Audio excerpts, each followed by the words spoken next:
मुंबई पुणे प्रवास करताना घाटात एक छोटंसं मंदिर लागतं, आठवतंय?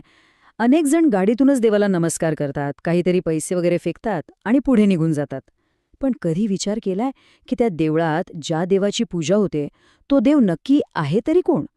आज आपण ओळख करून घेणार आहोत अशाच एका अज्ञात नायकाची, ज्यांची कहाणी शौर्य, बलिदान आणि श्रद्धेने विणलेली आहे. हो, बरोबर. त्याच मंदिराविषयी बोलतोय. आपल्यापैकी अनेकांच्या मनात हा प्रश्न आला असेल, की ही प्रथा नक्की सुरू का झाली?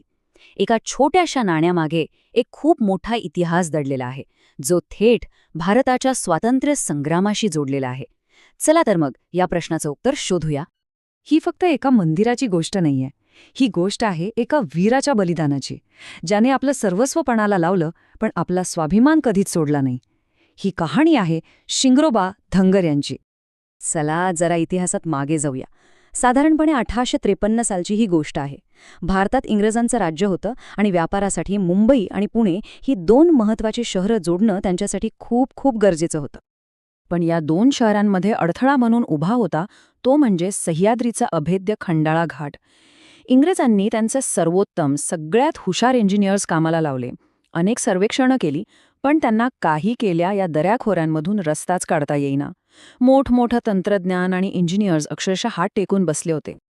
आणि जेव्हा इंग्रजांनी जवळजवळ हार मानली होती, तेव्हा त्यांच्यासमोर एक अशी व्यक्ती आली ज्याच्याकडे ना कोणती डिग्री होती, ना कोणतं आधुनिक तंत्रज्ञान. त्याच्याकडे होता तो फक्त निसर्गाचा अनुभव आणि आपल्या मातीचं सखोल ज्ञान.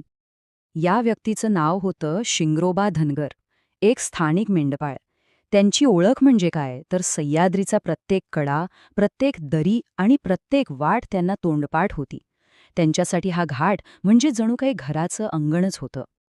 इंग्रज अधिकाऱ्यांनी शिंगरोबांना आपली अडचण सांगितली. त्यावर शिंगरोबा अगदी सहजपणे म्हणाले, "अरे वा, ह्यात एवढं काय अवघड आहे? चला, मी दाखवतो तुम्हाला रस्ता." आणि खरंच, ज्या कामासाठी इंग्रजांना महिनोन्महिने लागले, ते काम शिंगरोबांनी काही क्षणात करून दाखवलं. त्यांनी जो मार्ग दाखवला तोच आज जुना मुंबई-पुणे महामार्ग म्हणून आपण ओळखतो. शिंगरोबांच्या या कामगिरीवर इंग्रज अधिकारी प्रचंड खुश झाले. पण पुढे जे घडलं त्याने इतिहासाला एक वेगळंच आणि खूप दुःखद वळण दिलं. इथूनच सुरू होते बलिदानाची आणि एका दंतकथेची कहाणी. त्या इंग्रज अधिकाऱ्याने खुश होऊन शिंगरोबांना विचारलं, "तू मागशील ते बक्षीस आम्ही तुला देऊ. बोल, तुला काय हवंय?" त्याला वाटलं की शिंगरोबा जमीन जुमला मागतील किंवा भरपूर पैसे मागतील.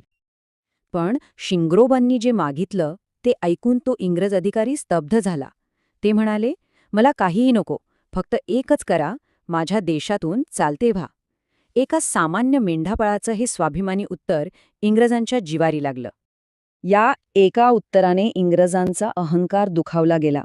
आपल्या सत्तेला दिलेलं हे आव्हान त्यांना अजिबात सहन झालं नाही आणि त्याच ठिकाणी त्यांनी शिंगरोबा धनगर यांना गोळ्या घालून ठार केलं. एका वीराने देशासाठी आपलं बलिदान दिलं. शिंगरोबांचा मृत्यू झाला, पण त्यांची कहाणी तिथे संपली नाही. उलट तिथूनच त्यांच्या एका चिरंतन वारशाची सुरुवात झाली, जो आजही त्या घाटात जिवंत आहे असं मानलं जातं. अशी श्रद्धा आहे की शिंगरोबांचा आत्मा त्याच घाटात फिरू लागला. त्यानंतर त्या मार्गावरून जाणाऱ्या गाड्या अचानक बंद पडायला लागल्या, अपघात होऊ लागले. जेव्हा यामागचं कारण शोधलं गेलं, तेव्हा शिंगरोबांच्या आत्म्याच्या शांतीसाठी तिथे एक मंदिर उभारण्यात आलं. आणि तेव्हापासून घाटातून सुरक्षित प्रवास व्हावा यासाठी देवाला नाणं अर्पण करण्याची प्रथा सुरू झाली, जी आजतागायत सुरू आहे. ही घटना तर 150 वर्षांपूर्वी घडली, पण आज आपण जे मंदिर पाहतो ते साधारणतः 70 वर्षांपूर्वी धनगर समाजाने बांधलं आहे. तेव्हापासून आजपर्यंत लाखो प्रवासी शिंगरोबांना वंदन करूनच आपला पुढचा प्रवास सुरू करतात. तर ही झाली इतिहासाची आणि श्रद्धेची गोष्ट. पण वर्तमानात शिंगरोबांच्या या बलिदानाचा योग्य सन्मान करण्याबद्दल एक महत्त्वाची चर्चा सुरू आहे. जुन्या मुंबई-पुणे महामार्गाला यशवंतराव चव्हाण यांचं नाव दिलेलं आहे. पण आता जो नवीन मिसिंग लिंक रस्ता तयार होतोय, त्या रस्त्याला शिंगरोबा धनगर यांचं नाव द्यावं अशी मागणी जोर धरू लागलीय. आणि का नसावी? कारण या घाटाची पहिली वाट त्यांनीच तर दाखवली होती. खरंच, ही एक विचार करण्यासारखी गोष्ट आहे. ज्या वीराने केवळ मार्गच नाही तर देशाभिमानाचा एक आदर्श आपल्यासमोर ठेवला, त्यांचं नाव त्या रस्त्याला देणं हा त्यांच्या बलिदानाचा योग्य सन्मान ठरेल की नाही, हा एक महत्त्वाचा प्रश्न आहे. शिंगरोबा, धनगर यांच्यासारख्या अनेक अज्ञात नायकांच्या कथा आपल्या इतिहासात दडलेल्या आहेत. अशाच विस्मृतीत गेलेल्या वीरांच्या कहाण्या जाणून घेण्यासाठी रिअल प्राईम व्हिडिओज या चॅनलला नक्की सबस्क्राईब करा. भेटूया पुढच्या भागात एका नवीन कहाणीसोबत.